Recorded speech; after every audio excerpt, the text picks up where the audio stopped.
The National Archives has been in the news lately, not so much for what is in its collection, but for what was missing. After former President Donald Trump and then Vice President Biden held on to records when they left office that should have been sent to the archives, we wanted to know more about the small federal agency in charge of safeguarding America's past. After a few months inside, we came to appreciate that the archives are the country's safety deposit box, reading room, and paper shredder rolled into one. At the heart of the institution are the documents that have been at the heart of the nation for nearly 250 years.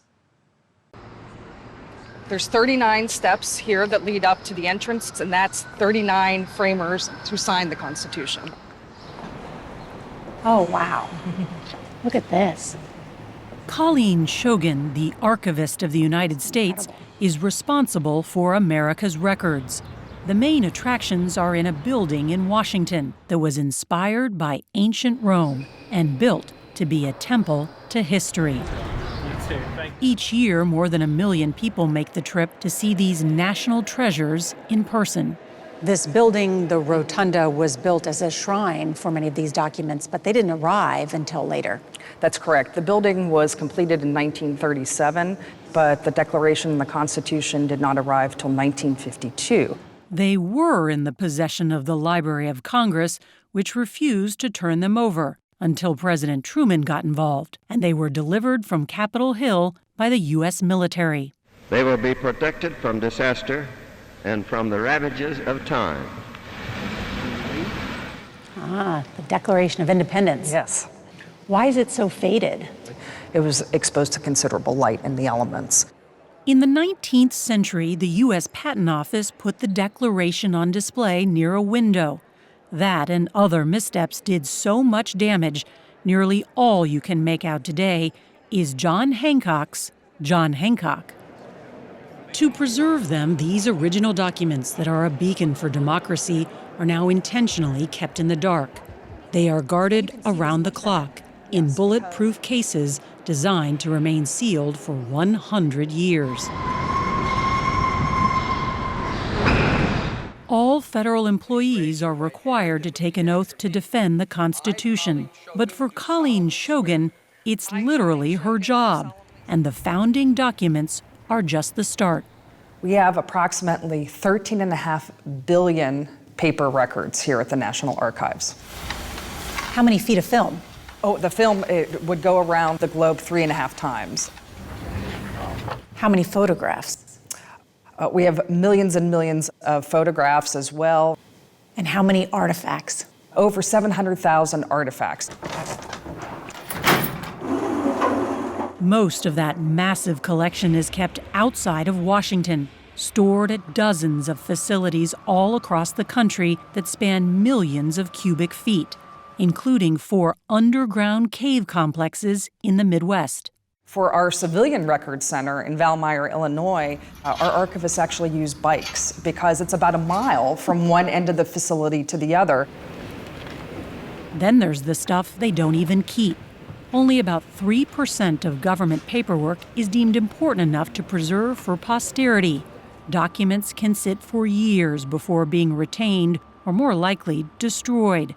At the Washington National Records Center outside D.C., there are 20 football fields of files stacked floor to ceiling, awaiting their fate. Until 1934, federal agencies stored their own records, with varying degrees of success. When the archives was created, work began to restore 158 years' worth of dusty, forgotten documents. His is witnessed by Major General. To see how some of America's oldest paper records have held up, we met Trevor Plant, who's in charge of more than 2 billion written documents in Washington. So this is original from 1778? Yes. During the Revolutionary War, the Continental Congress wanted George Washington and his officers to pledge allegiance in writing to their new nation after they survived a brutal winter at Valley Forge. So the irony is that the Army can barely afford to feed them, clothe them, house them, supply them with arms and ammunition, but they're like, here's all this paperwork we want filled out and returned. And so that is George Washington's handwriting and Yes. signature. Correct, yep. And then here, This officer became very popular a couple years ago, Alexander Hamilton. We don't often think of him as Alex Hamilton, but he had signed his name, Alex Hamilton, on his oath. Trevor Plant has a theory about why one of his favorite documents looks so unique. This is a resolution passed by Congress in early 1865. Once it was ratified, it became the 13th Amendment to the Constitution. And if you notice on here, there's several different handwritings for the 13th Amendment. So we speculate that these clerks realized what a big deal this was at the time and literally wanted to have a hand in history. Because the 13th Amendment abolished slavery. Abolished slavery in the United States, exactly. Plant likes to say archives keeps the nation's receipts, and he means it, like the treaty for the Louisiana Purchase. It was 4 cents an acre, which was a pretty good deal since we doubled the size of the United States. Signed by Napoleon Bonaparte himself. There's also the deed of gift that came with the Statue of Liberty from France in 1884. 2 years later, it'll be installed in New York Harbor. And the check Russia cashed when the U.S. bought Alaska in 1867 for $7.2 million. Came back to the government as a canceled check. In 1988, after Archives' main building in Washington ran out of room, Congress funded the construction of a state-of-the-art facility in College Park, Maryland. From there, Deputy Archivist Jay Bosenko runs day-to-day operations. So here in the vault, we have... He invited us into their most restricted vault, where cameras usually aren't allowed, to see relics of a dark chapter in world history, Hitler's last will and testament, and Eva Braun's diary. This happens to be from 1935. How is it the U.S. government got its hands on Hitler's mistress's diary? So this was quite literally sort of the spoils of war. This was captured by U.S. armed forces, then transferred to us at the National Archives. Some of the items inside this vault only became historically significant with age, like this letter from a young Fidel Castro to President Franklin D. Roosevelt. So there may be treasures like this buried in boxes in lots of places. Yet to be discovered. You never know when you're opening a box what you might find next. Or who might be opening it. Researchers, writers, and history buffs from around the country and the world come to the archives to make discoveries. We saw a group from Japan cataloging the American occupation that followed World War II.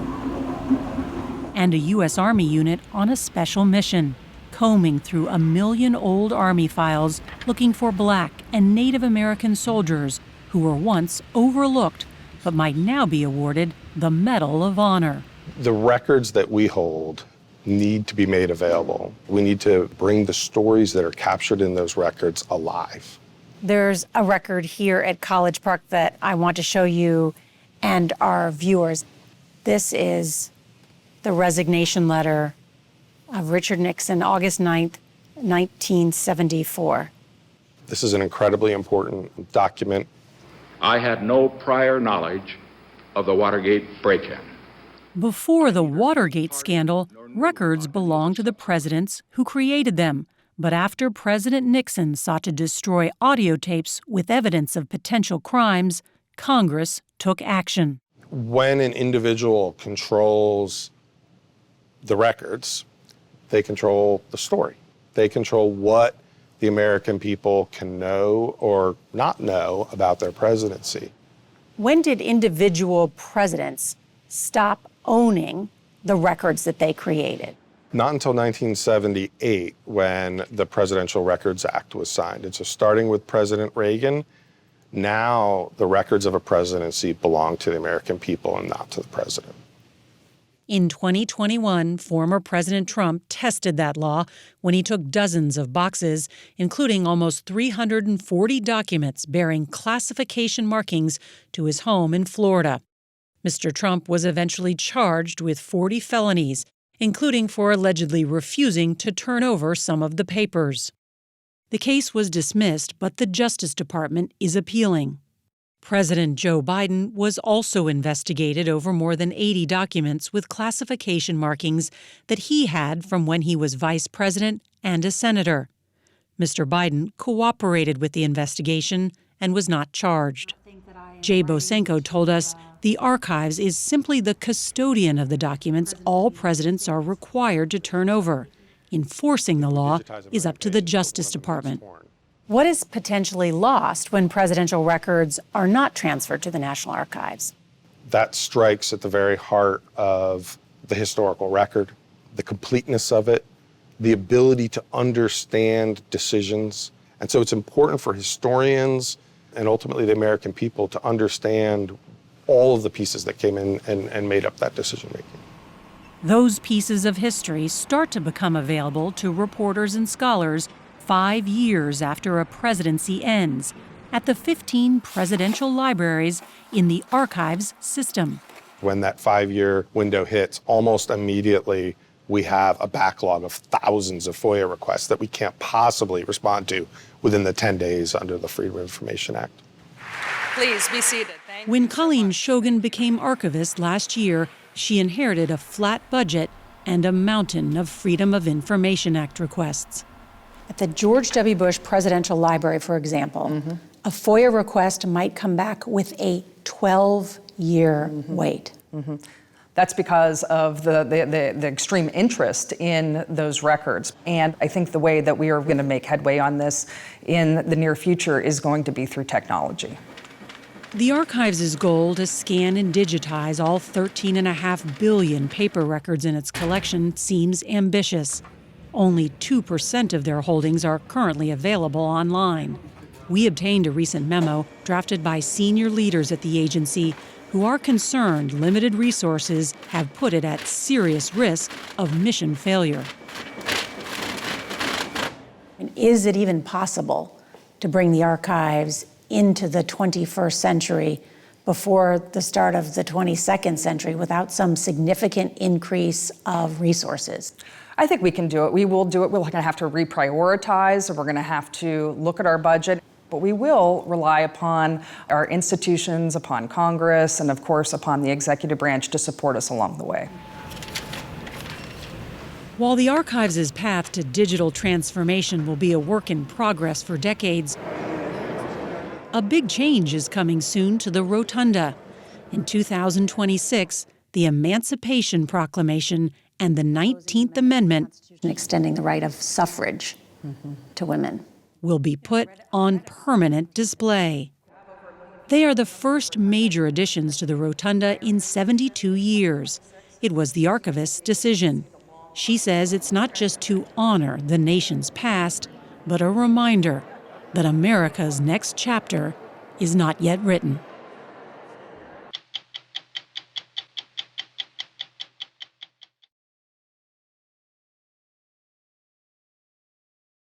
You have heard of Pompeii, the ancient Roman city destroyed when Mount Vesuvius erupted in 79 AD. Less well known is the neighboring city of Herculaneum, also buried by the volcano. When the city was rediscovered in the 1700s, excavators found what could be the richest repository of ancient Western wisdom, a library filled with papyrus scrolls. Scholars think there could be unknown Greek and Latin masterpieces, possibly early Christian writings, even the first references to Jesus. The problem is, the volcanic heat left the scrolls so charred and brittle, no one has been able to open them without breaking them into pieces. We heard 3 scholars might finally have found a way to unravel the mystery of the scrolls. So we traveled to Italy to see what we could uncover about the Scrolls of Herculaneum. The Italian city of Ercolano sits along the Bay of Naples on the western slope of Mount Vesuvius. The city bustles with the chaos of Italian traffic and the easy flow of Italian life. It's not a wealthy place, but beneath these narrow streets lies buried treasure, the ancient Roman seaside town of Herculaneum, entombed along with Pompeii in 79 AD. The modern city is built on top of the ancient city. There's no archaeological site in the world that matches this. We went to Herculaneum with Andrew Wallace Hadrill, founding director of the Herculaneum Conservation Project. He showed us around the excavation site in all its ghostly grandeur. So what do you think is going on here? Were they trying to escape, or were they hiding? In my view, they're not trying to get away by sea. They're simply trying to take shelter under these vaults. Vesuvius blasted the town with successive massive surges of heat and ash for 24 hours. Those surges, they kill all human life and all other forms of life. And then, wave after wave, they begin to build up these layers of ash that compacts into rock. Until we have this. Yeah. 80 feet of... 80 foot of solid rock. That ended up preserving this place so well. Yeah. The paradox is that catastrophic destruction is also exceptionally good preservation. Preserving Herculaneum like a fossil in amber. Everything frozen in time, forgotten for nearly 17 centuries, until, legend has it, a farmer digging a well struck the past. They've built a really big public building here. Hadrill told us Herculaneum was like the Malibu of the Roman Empire, oasis for the elite. Early excavators discovered this once opulent villa. Today, it looks like a cave. In 79 AD, it looked like this. The Getty Villa in Malibu, California, is a recreation of the summer retreat thought to belong to the family of Julius Caesar. Tunneling around in the ancient villa in Italy, early treasure hunters dug out statues and riches enough to fill a grand room in the Naples Museum. But the greatest treasures don't look valuable at all. These are the papyrus scrolls of Herculaneum, 1,800 ancient books written on sheets of plant fiber, flash-seared by the volcanic heat, found in the only remaining intact library from the ancient world. So where was the library? The library was there. The precarious villa excavation site is off-limits to the public, but Massimo Ossana, former administrator of Herculaneum and Pompeii, took us deep inside. The library itself has not been excavated like this. No. He said there could be hundreds more scrolls yet to be unearthed. Back in here, in the library. It's a possibility. Maybe Aristotle. Who knows? Aristotle. Yeah. Euripides. Yeah. Virgil. For example. Scholars have been trying desperately to open the scrolls since they were discovered. The history of the unwrapping of the Herculaneum scrolls is littered with failures.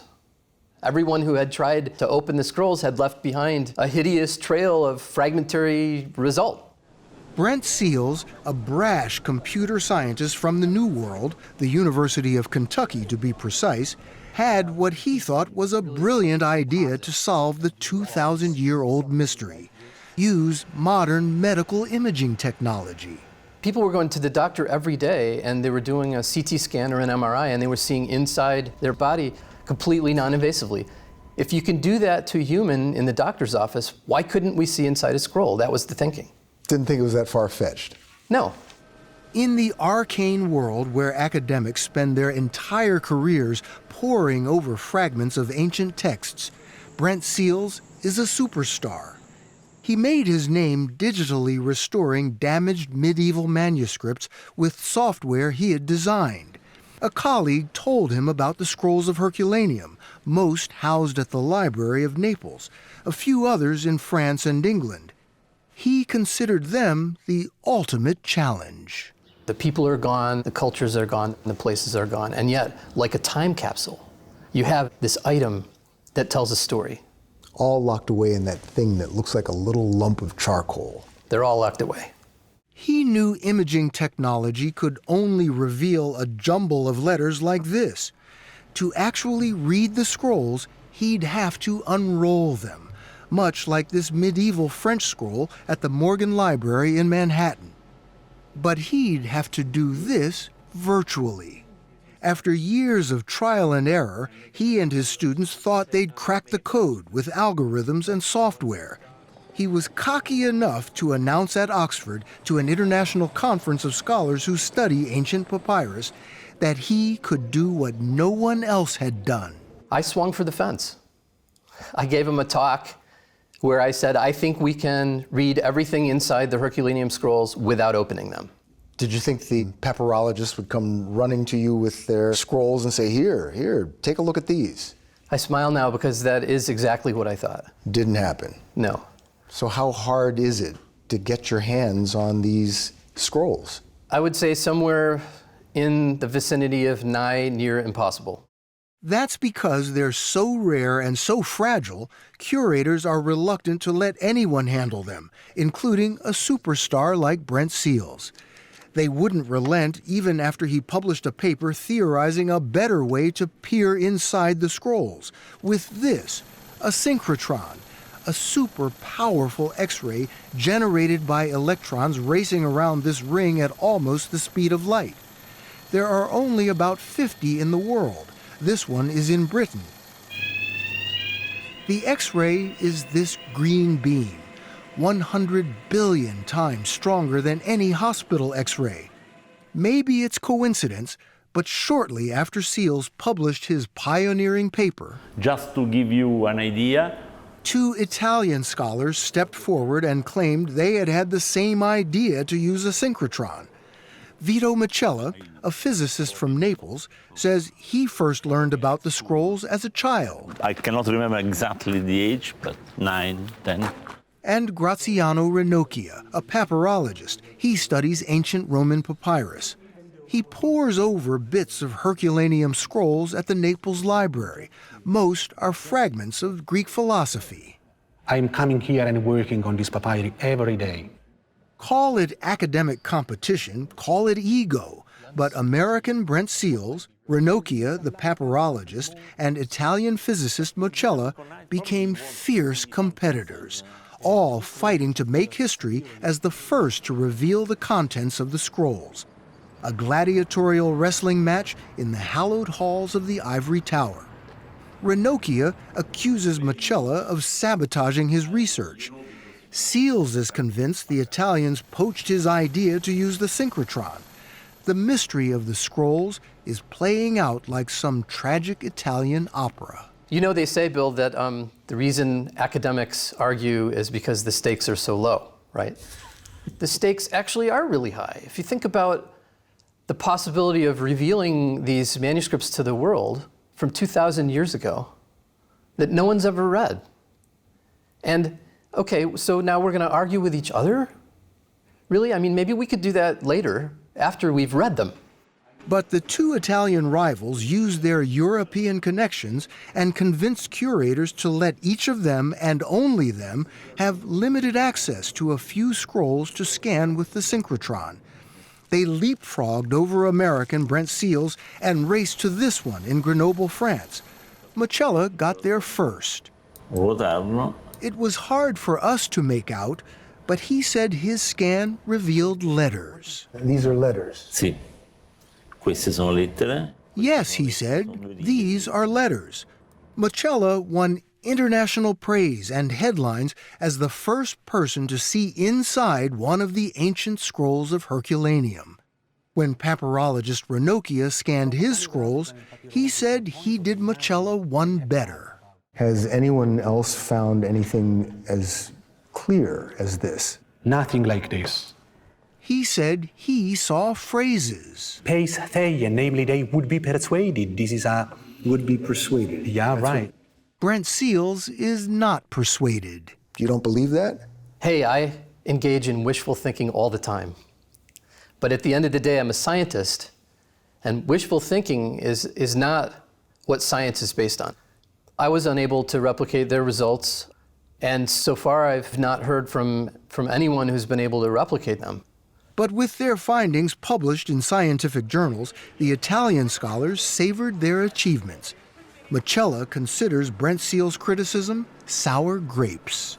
Brent Seales looked at your latest findings and he says he doesn't see any letters. No, I don't know why. You don't know why? I don't know why. I guess my threshold is somewhat different. When I see writing, it should line up. It should be more than a letter or two. You ought to be able to see text that looks like something you can actually read. Since he couldn't get access to the Herculaneum scrolls, Seals looked elsewhere to prove his algorithms and software. That led him to Jerusalem and this charred fragment, a 1,700-year-old scroll from a burned synagogue near the Dead Sea. Is there a line up here? Israeli archaeologists didn't expect much, but what Seals' software revealed was like a miracle. What was it? Well, it was the Bible. He resurrected all the surviving Hebrew script, the oldest text of the Bible as we know it today. The first 2 chapters of Leviticus in a scroll that prior to that was assumed to be nothing or so badly damaged no one would ever know. This is what you would hope to see in the Herculaneum scrolls? Absolutely. I mean, this is actually an identifiable text. Following his breakthrough in Jerusalem, even Graziano Ranocchia admits Brent Seals' software is brilliant. Now, the Naples Library, which wouldn't let Seals get his hands on the scrolls, is considering granting him access. He is convinced the secrets of Herculaneum, locked away in the scrolls for 2,000 years, are just within reach.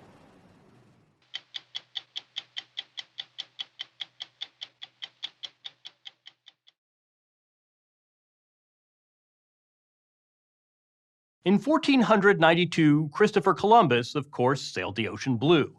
And on his journey home, he wrote a letter to his patrons, King Ferdinand and Queen Isabel of Spain, describing his discovery of the New World and, in effect, asking for more money to make another trip. Columbus's voyage marked one of the great plot points in history. Upon his return, his letter was printed and distributed throughout Europe, making for blockbuster news. Columbus's original handwritten letter, penned on the high seas, no longer exists, but some of the printed copies do. As we first reported last year, most are housed in prestigious libraries, and for centuries, that's where they've remained. That is until about 10 years ago, when authorities discovered some of these treasures had been stolen and replaced with forgeries. So began a modern kind of transatlantic quest, as investigators in the US and Europe worked to recover Columbus's missing missives and solve this most unusual international mystery. If there is one library in the world you'd think would be impervious to theft, this would be it. The Vatican Library in Rome houses a vast and unrivaled collection of historic treasures. It is the Pope's library, home to manuscripts going back nearly 2,000 years. The library is closed to the public. It's a place for scholars only. But Ambrogio Piazzoni, the vice prefect, invited us inside. It was here in 2011 that Vatican officials first discovered that one of their prized items, a Columbus letter, had somehow been stolen and replaced with a fake. How do you think this happened? Look, I do not know. I have no idea how and when it may have happened. Certainly it was an operation carried out as a proper theft, but I do not know when or how. He is in good company. At the center of this mystery, this 8-page letter, written at sea by Christopher Columbus more than 500 years ago. In it, he describes his first impressions of the New World. A wonderland, he writes, filled with rivers, gold, and timid natives. When Columbus's letter arrived at the royal court in Spain in 1493, it was promptly sent to Rome, where it was translated into Latin and printed, spreading the news of his extraordinary expedition. So this was big news. Columbus makes this voyage, and suddenly this is being disseminated. This is some of the biggest news ever. Jay Dillon is a rare book dealer in New Jersey.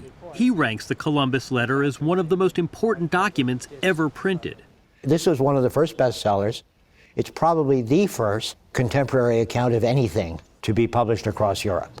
Today, only about 30 copies of this Columbus letter still exist. Each one is now worth something in the low 7 figures. More than $1 million. More than $1 million, but probably less than 4 or 5 million. It was while researching Columbus letters on his home computer back in 2011 that Jay Dillon first noticed something amiss.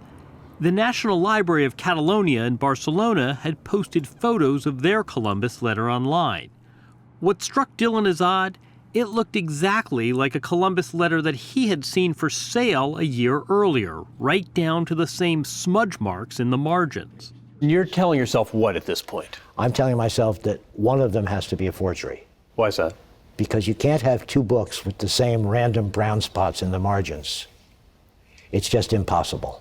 What confirmed your suspicions were these matching marks from these texts that were 500 years old. That's right, exactly. That would not happen. That cannot happen. Jay suspected the library's letter had been stolen and put up for sale, which meant whatever was currently in their collection was a fake. It was so remarkable I couldn't believe it at first. And I made it my business from that moment on to look at every original I could. And so it was that Jay Dillon became an unlikely detective.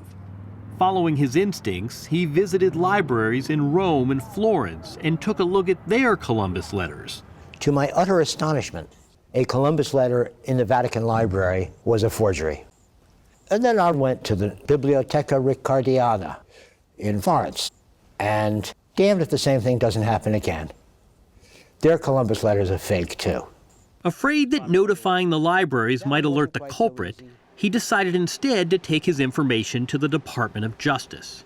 It seemed like it was almost out of a Hollywood movie script. Homeland Security Special Agent Mark Alexa led the investigation, along with Assistant U.S. Attorney for the District of Delaware, Jamie McCall. Similar reaction. I thought it was a John Grisham novel, that we had some people in Europe stealing these treasures of the world and replacing them with high-quality forgeries. You say Hollywood script, you say John Grisham. Were you skeptical? Of course. We have to confirm what our tipster was providing us. They turned to Paul Needham, one of the world's foremost experts on 15th century printing. He runs the Shida Library at Princeton University, home to one of the most valuable private collections of books on Earth. And now it was Needham's turn to travel to Europe to examine the letters. In each case, he determined the originals had indeed been removed and replaced with photographic facsimiles printed on centuries-old paper. The Columbus letter being a highly collected book, it's just the perfect combination, both very small and very valuable. Their value per leaf of paper is higher than for any other printed book. You're saying this is the perfect item to forge. It's the perfect item to forge. And there's a market for it. There's always been a market for it. This turned into a transatlantic collaboration, a legacy, you might say, of Christopher Columbus. We engaged quickly with the Carabinieri. Enter Giovanni Prisco, captain of the Carabinieri Police's Cultural Heritage Squad based in Rome. His unit investigates property theft from private homes, churches, and libraries. In Italy, it is a crime market second only to that of illegal drug and weapon sales. We're in this country with so many artifacts, with so many churches. You must be very busy. Yes, we are very, very busy, of course. One of the most valuable art collections in Europe isn't housed in a museum visited by millions of tourists, but in this warehouse in the back of his police station. It's basically an evidence locker for stolen artifacts. This is all art that you've seized. Yes, there are some archaeological items, some fake and contemporary arts, and some antiques paintings like... What is this? Yes, like that one. This is Caravaggio is coming from School of Caravaggio. Caravaggio? Yes, and it's a painter stolen at the end of 1990. And was from a private house, was discovered in the north of Italy. What does a Caravaggio go for these days? It's $1 million, of course. Millions of dollars. Yes, it's a great paint, it's quite big, and it's coming from Caravaggio hands. But wait, there's more. Amphoras, sculptures, and dozens of masterpieces. An original Tiepolo, and this painting by Peter Paul Rubens. Oh, wow. It's a Noble Donna. And this is a Rubens. Yes, it's a real Rubens. It's not a fake. Captain Prisco says one of their biggest challenges these days is protecting Italy's rare books. The country has more than 18,000 libraries. Why is it so difficult to protect books from theft? Because books, some of them are really small. It's not difficult to put under your arm or in your jacket. While book thefts are often committed by insiders, in the case of the Columbus letters, Assistant U.S. Attorney Jamie McCall suspects there may have been more than one person involved. It requires access, it requires the ability to create high-quality forgeries, and then the ability to know where and how to sell these Columbus letters on the private market. One name that keeps coming up is Massimo De Caro. Familiar name to you guys? Yes, Massimo De Caro was prosecuted by the Italian authorities for pilfering thousands of rare books, and he was involved in the sale of at least one of the Columbus letters at issue. This is someone who's been involved in these kinds of crimes before. Yes, correct. Fair to characterize him as a person of interest? He is a subject in the investigation. The Columbus letters themselves may be hard to track down, but this subject in the investigation is not exactly in hiding. Massimo De Caro, a notorious Italian book thief, just finished serving a 7-year sentence for stealing thousands of ancient books and manuscripts from Italian libraries and selling them overseas. To our surprise, he agreed to meet with us at his home in Orvieto, a hill town an hour's drive north of Rome. To say that he professes his innocence would be an act of considerable understatement. The police say you're a subject in this investigation. Does that concern you? You know, first of all, the police in Italy, regarding books, are the worst, okay? They even don't know how is made one book. I love Italy too much to say which level they are, okay? But that doesn't bother you that you're a person of interest? No, I mean, I would like to help. But you want to help? Yeah, I would like to help. If I work on it, I'm sure I can solve. You think you're smarter than the police? Let's say that I'm more expert than them. In this field? In this field, yes. De Caro is not just a convicted thief, he's also an accomplished forger. He spent years making a fake Galileo book, which fooled the experts and sold for almost $500,000. He showed us another Galileo reproduction he made. You can see the quality of the paper. I used antique paper. You did this. This is your handiwork. Yes, at all, and I'm very proud about this. You're very proud of this? Yes. If this book were original, yes, what would this fetch on the market? What would someone pay for this? $300,000, at least. De Caro admits he sold 2 Columbus letters, which he says he bought legitimately from an anonymous collector. But he denies he ever made a fake Columbus letter. Why? For one thing, he says, it's too easy. You could have reproduced one of these Columbus letters. Oh, if I try, I'm sure I can create the best Columbus letter. If I create a Columbus letter, then we can show this Columbus letter to all the experts that you want, and I'm sure, I can bet, that nobody recognizes it is a fake. You think you could fool them? Yes. 8 years into the joint U.S.-Italian investigation, no arrests have been made in the case, but 3 stolen Columbus letters have been recovered. No easy task, as they were sold in private sales to wealthy collectors who, investigators say, weren't aware the letters had been stolen. How did you start tracking down the originals? We relied heavily on Dr. Needham. He had a great roadmap of transactions and who was possessing and selling these Columbus letters throughout the world.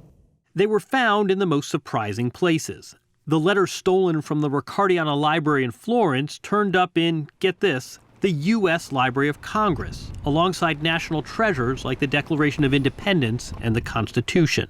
They were shocked, they were stunned, as you can imagine. The letter had been donated to the Library of Congress in 2004 by one of their major donors.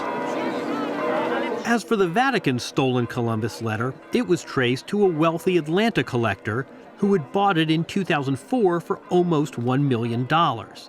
Last year, Ambrosio Piazzoni, vice prefect of the Vatican Library, was on hand when it was returned to its rightful home. When the Columbus letter was returned to the Vatican, was the Pope informed about that? Yes, he was informed. He was very pleased with this return. When you're seeing the successful return of the stolen Vatican Library document, is that a miracle? I use the word miracle for other things. But let's say that this was a very beautiful thing, and we're happy that it happened. For Jay Dillon, the rare book dealer who stumbled upon the first clue in this mystery, it's been a satisfying quest about more than simply stolen letters. This is the very stuff of history. Columbus, for all his achievements and all his faults, did something that nobody had ever done before. He actually made the globe a globe. And that's pretty much the most consequential news ever published, isn't it? After our story aired, investigators recovered a fourth stolen Columbus letter, which had been missing for more than 30 years. It was found in the hands of an unidentified private collector and returned to the National Library in Venice.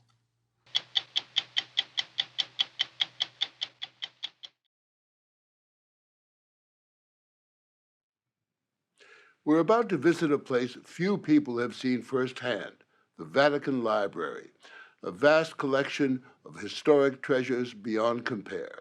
Founded over 5 centuries ago, when Europe was coming out of the Dark Ages, a period of so-called humanism, when the Catholic Church was open to new ideas in philosophy, science, and the human spirit. It's the Pope's library, but it contains much more than just church documents. There are manuscripts going back nearly 2,000 years on music and math, warfare and exploration, even cookbooks and love letters. The library is closed to the public, a place for scholars only.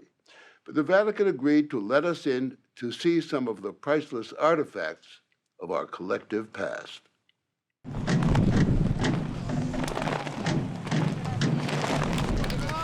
Welcome to the 15th century. In Rome, turn a corner and you bump into antiquity, a delicious mixed salad of present and past. We arrived at the Vatican to find a medieval costume parade in progress. What better way to begin a trek through history? There's about 2 million printed books. 2 million printed books. And inside the library, the past surrounded us again, as we were shown the magnificent building and its riches. This is the Urbino Bible. For instance, this spectacular Bible commissioned in 1476 by the Duke of Urbino. Who wanted to have a very fancy Bible. There you go. And this is what he got. Library curator Timothy Jans tells us the Bible took years to make by hand, letter by letter, picture by picture. Decorated with real gold. It's just one of the library's 80,000 handwritten manuscripts from the ages before the printing press. Add to that those 2 million or so printed books, Christian and pagan, sacred and profane, in virtually every language known to man. There are thousands of prints and drawings, windows on the past, Questa è una moneta papale. and a huge collection of ancient coins. This was the money of Palestine 2,000 years ago, including the kind of silver coins Judas was said to have been paid to betray Christ. Here is a map of the world drawn 50 years before Columbus. At its edge, the Towers of Paradise.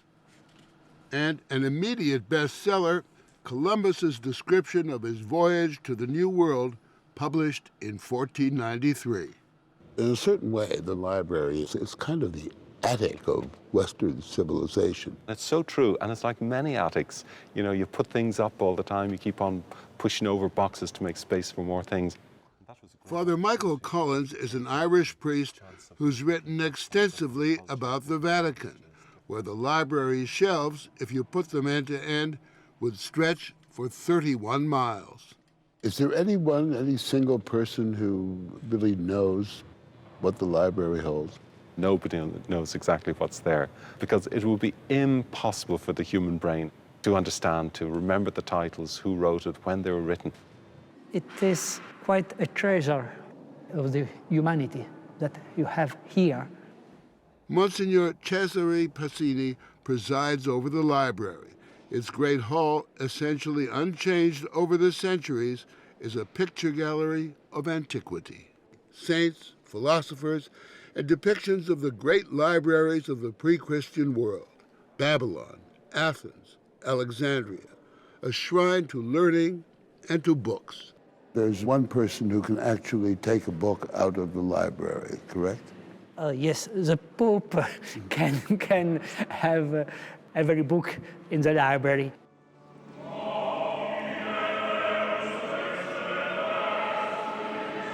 If St. Peter's Basilica represents the splendor of the church writ large, the library nearby is a testament to the monks and scribes who made magnificent miniatures in times past.